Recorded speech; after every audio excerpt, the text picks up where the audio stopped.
Would you tell me all about your first sexual experience?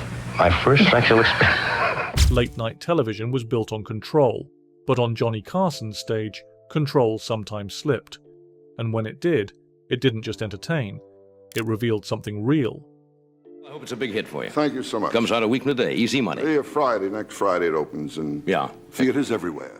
These are the moments when The Tonight Show stopped being a show. Number 1. When a joke turned into a reckoning. What started as a careless accident turned into something far more charged. A damaged desk became a symbol of respect, and on live television, Carson chose not to ignore it. Instead, he turned the moment into a controlled confrontation, where humor carried an unmistakable edge. It began quietly, off-camera, when Don Rickles, a master of insult and unpredictability, used the studio and accidentally damaged Johnny Carson's desk. In another setting, it would have been handled privately, repaired without mention. But Carson understood that his stage was built on something more fragile than furniture. It was built on control, respect, and rhythm. So when Rickles sat across from him, Carson brought the moment into the light. Not with anger, but with precision.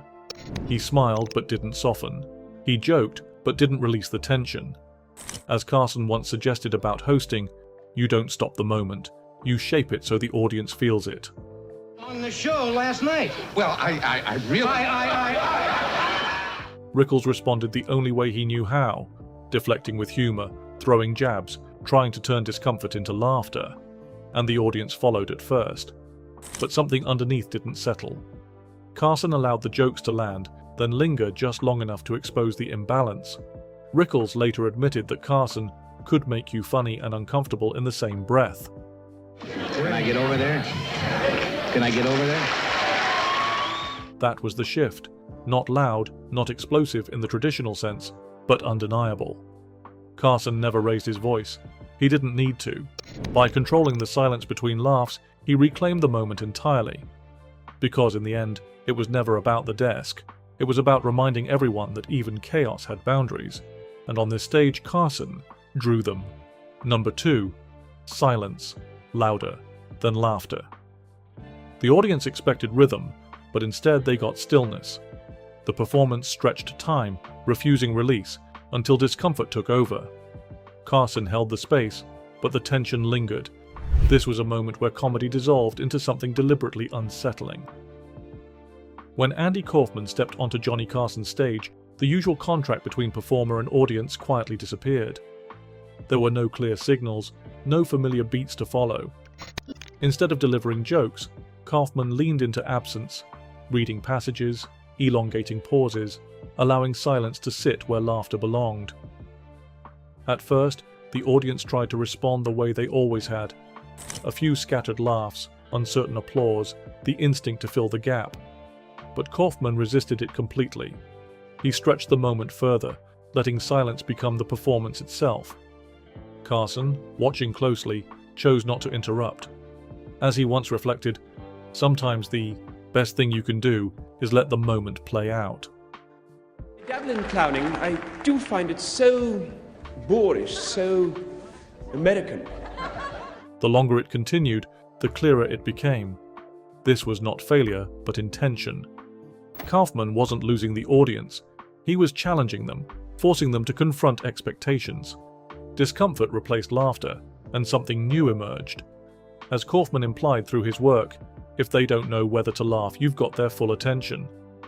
I'm faster than water, so if I run off the stage in the middle of the show, don't worry, I'll be right back. Carson didn't step in to rescue the moment. He allowed the tension to exist, trusting what was unfolding, even if it defied the structure of the show. Because in the end, the silence wasn't empty. It was deliberate, controlled, and powerful. And for a brief moment, the absence of laughter said more than any joke could. Number 3. When comedy stepped aside for truth. The tone shifted without warning. What began as a familiar exchange turned into something heavier, more exposed. Carson allowed the moment to breathe, stepping back as the conversation moved beyond entertainment into something raw and unexpectedly revealing. When Richard Pryor sat across from Johnny Carson, the expectation was laughter, sharp, fearless, controlled. But Pryor carried something else with him. His stories didn't arrive as punchlines. They arrived as lived experience, shaped by struggle, addiction, and identity, delivered with a honesty that refused to soften itself for television. At first, the rhythm held. Carson asked, Pryor answered, the audience responded. But then something shifted. Pryor slowed down, letting his words settle without rushing to release the tension. The laughter didn't disappear, it changed. It became quieter, more uncertain, as if the audience was listening more than reacting. Carson recognized the shift and didn't interrupt it. As he once reflected about moments like these, you don't step on truth, you give it room. Did you fellas have any choices what time you were going to...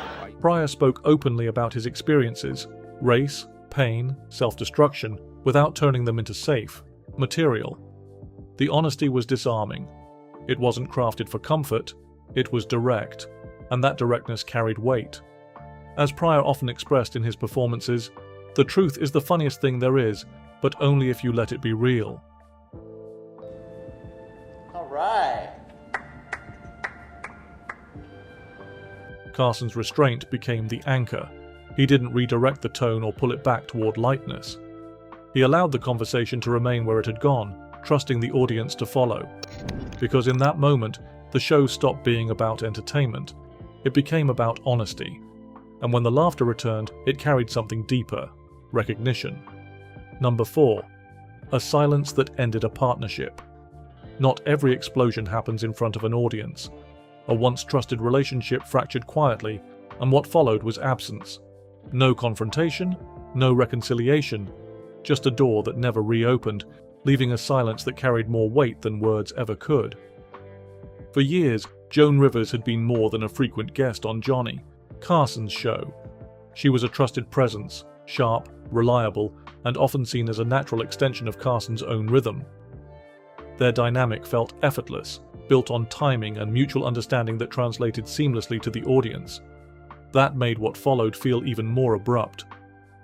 When Rivers launched her own late-night show on a competing network, the decision was made without informing Carson beforehand. In an industry built on relationships, that silence carried weight. Carson didn't respond publicly with anger or confrontation. Instead, he made a quieter decision. He never invited her back. As he once suggested about trust in television, it's not just what you do, it's how you do it that stays with people.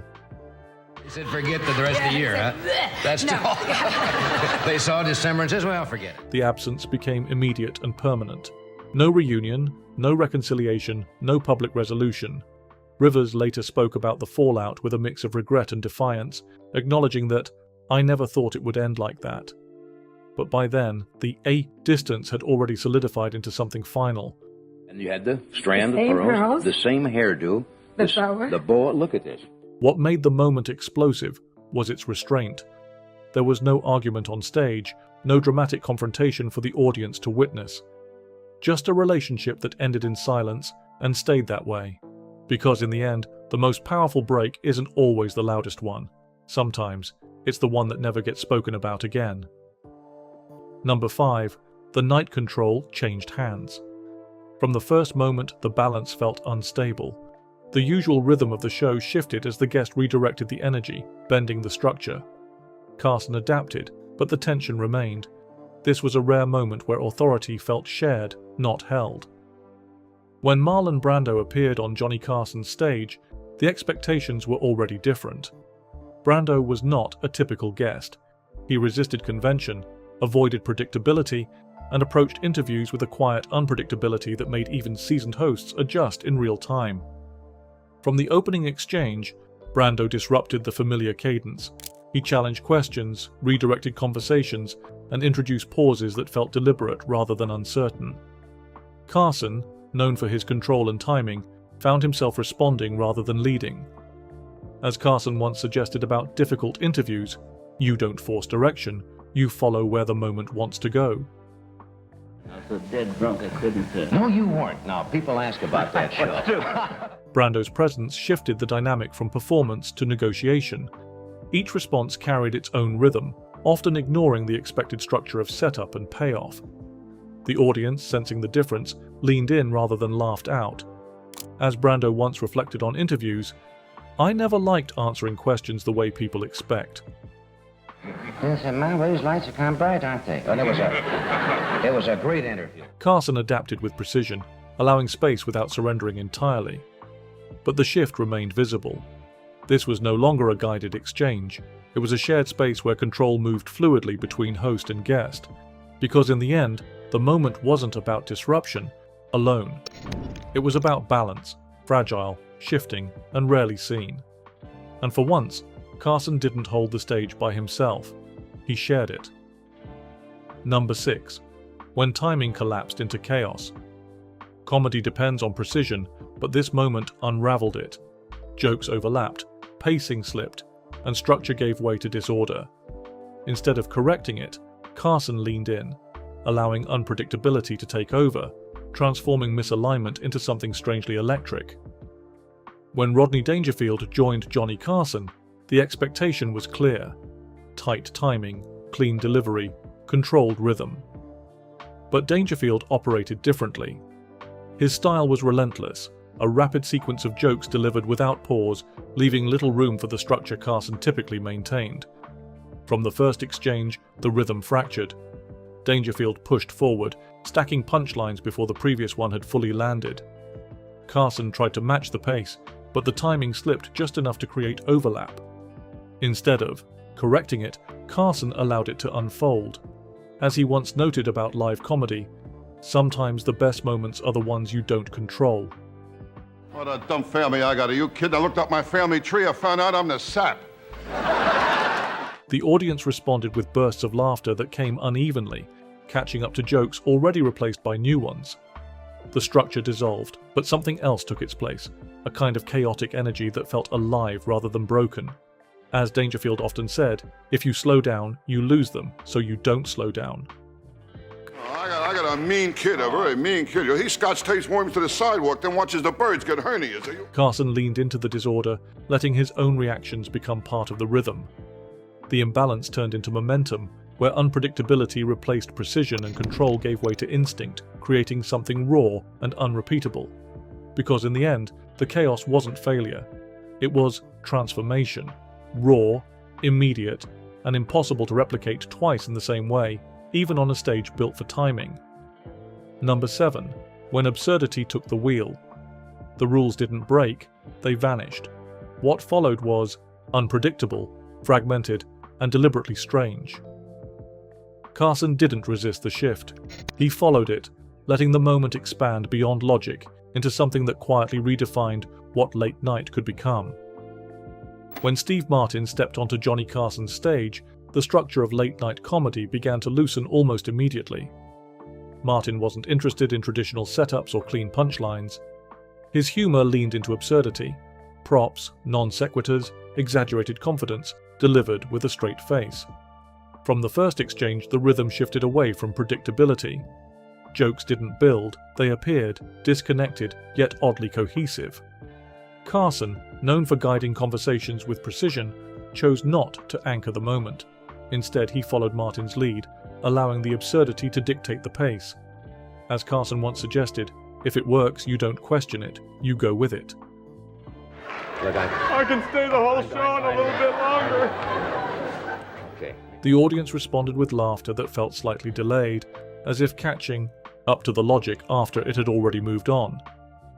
That delay became part of the experience. Martin wasn't breaking the rules, he was ignoring them entirely. As he once described his approach, I wanted comedy that didn't need to make sense to work. Interesting for the people to... We checked it out before and somebody said the phone company could put a line in. Yeah. Carson adapted in real time, allowing his reactions to become part of the rhythm. Instead of correcting the chaos, he validated it, turning unpredictability into momentum, where confusion and clarity existed side by side. Because in the end, the absurdity wasn't random, it was deliberate. And for a brief moment, late-night television didn't follow rules. It discovered something new without them. What made these moments endure was not just their unpredictability, but what they revealed beneath it. Johnny Carson built a career on timing, control, and rhythm, But it was in the moments where that control slipped that something more human emerged. Tension, silence, honesty, even chaos. Each one exposed the fragile balance behind entertainment. Because late-night television was never just about laughter, it was about trust, between host and guest, between performance and truth. And when that trust was tested, the result wasn't always comfortable, but it was always real. These moments remind us that the most powerful television doesn't come from perfection. It comes from unpredictability, when something unscripted breaks through and leaves a lasting impression. Which of these moments stayed with you the most? Share your thoughts below, and if you enjoy stories that go beyond the surface, subscribe for more.